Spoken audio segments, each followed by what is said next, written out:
જય ચામુંડા માતાજી, જય ઋષિવંતી બાપુ। આજે આપણે માં ચામુંડાના ધામની અંદર કોળી ઠાકોર સમાજ આજે એકત્રિત થયો છે। એટલે આપણે એકત્રિત થવાનું કારણ મુખ્ય મુદ્દો છે કે ભાઈ અનામત બાબતે આપણે અહીંયા આજે ભેળા થયા। લગભગ છે આપણે કોળી ઠાકોર સમાજમાં બહુ જાગૃતતા ઓછી દેખાય। એનું કારણ એક જ છે કે આપણે 27% ઓબીસી અનામત મળે, પણ ઓબીસી ની 27%માં 147 જ્ઞાતિ છે।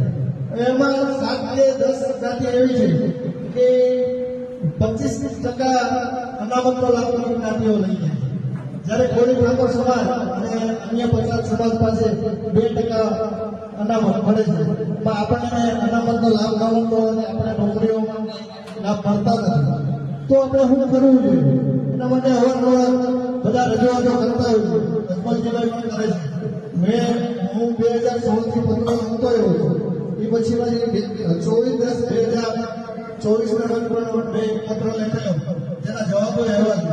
એમાં મને એ હાલતે કે ઓબીસી વર્ગીકરણ કરાવ્યું, આમાં ઘણી અસમંજસ છે કે ઓબીસી વર્ગીકરણ કરવાથી નુકસાન થાય, પણ નુકસાન અત્યારે એટલું બધું નથી થતું। કારણ કે અત્યારે એટલા માટે નથી થતું, એક તો આપણને 27% માં મળતું નથી, તો આપણે હાવ નુકસાન જાય, નુકસાન ન જાય એ માટે ઓબીસી વર્ગીકરણ કરવા માટે થાય। અને મેં જે પત્રો લખ્યા છે એમાં 20%, 27 માંથી 20% કોળી ઠાકોર સમાજ અને અન્ય પસંદ વર્ગને 20% અલગથી અનામત આપો, તો જ આપણને લાભ મળશે। અત્યારે જે ભરતીઓ ચાલુ કરી છે, તમામ ભરતીઓની અંદર જો એક તો આપણે 27 માંથી વિદ્યા સહાયક પદો 13% અનામત કરી દીધી, 27 માંથી 13%, 147 જ્ઞાતિ છે, એમાં એક જ્ઞાતિ બોલતી નથી, કોઈ વિરોધ પણ કર્યો નથી। એક આપણા પૂજાભાઈ હોત છે, એને એક પત્ર લખીને ખાલી વિરોધ કર્યો છે, બાકી કોઈએ પણ વિરોધ કર્યો નથી। મેં ઓબીસી વર્ગીકરણ બાબતે પત્ર લખ્યા છે, એમાં મને જવાબ આવ્યા છે।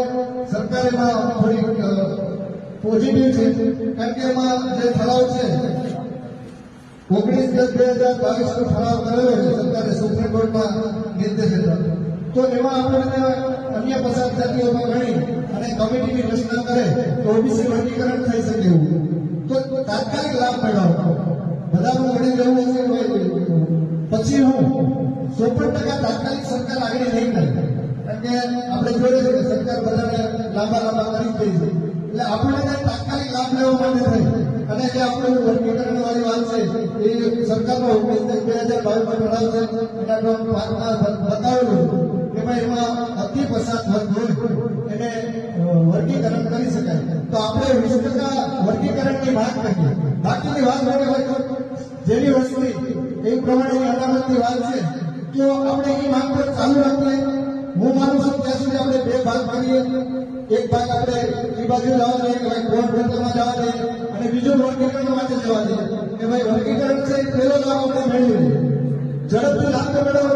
સરકાર અત્યારે 10 વર્ષમાં જેટલી ભરતીઓ કરી નથી એ છેલ્લા 2 પત્ર લખ્યા પછી બધી ભરતીઓની જાહેરાત સતત કરતી હતી, હમણાં કેટલી બધી ભરતીઓની જાહેરાત કરતી હતી, તો એમાં તો આપણે અન્યાય થાય છે। આ વિદ્યા સહાયકોમાં અન્યાય કરવા માટે તો આપણે અન્યાય સહન નથી કરવું, તો એના માટે વહેલામાં વહેલો લાભ લેવો તો ઓબીસી વર્ગીકરણ, જો ઓબીસી વર્ગીકરણ કરાવી અને 20% કોળી ઠાકોર સમાજ અને અન્ય પછાત વર્ગ છે એમને આપણે સાથે લઈ અને 20% આપણને અનામત મળે તો આપણે લાભ મળી શકે એવું છે। એનો જો જીવતો દાખલો હોય તો ઈડબ્લ્યુએસ એની ભલે 10% વસ્તી છે તો 10% એને ઈડબ્લ્યુએસ મેળવી શકે, એની કેટલી બધી ભરતીઓની અંદર કેટલી બધી લોકોને ફાયદો થાય છે, તો આપણે 20% માંગીએ, સરકાર પાસે માંગવા જઈએ।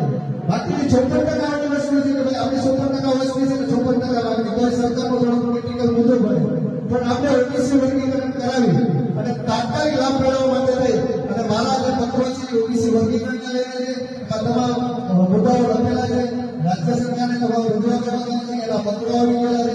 હવે એટલા માટે થાય કે આપણે જો વર્ગીકરણને ઓળખી રહીએ, બાકીનો એક આપણું સંગઠનને અલગ કરી અને એને કોર્ટ ભરતમાં જવા દઈએ, કારણ કે સરકાર કોર્ટ ભરતમાં તો હાલશે નહીં, તો આપણે ઓબીસી વર્ગીકરણ કરાવીએ તો જ આપણે નોકરીઓમાં લાભ મેળવીશું। કારણ કે અત્યારે જોયું તમે તમામ ભરતીઓ છેલ્લા તલાટી મહેસૂલ તલાટીની ભરતી બહાર પડતી, વિદ્યા સહાયકની ભરતી બહાર પડતી. એમાં આપણે જોવા જઈએ તો આપણા સમાજના લોકોને ફાયદો થતો નથી.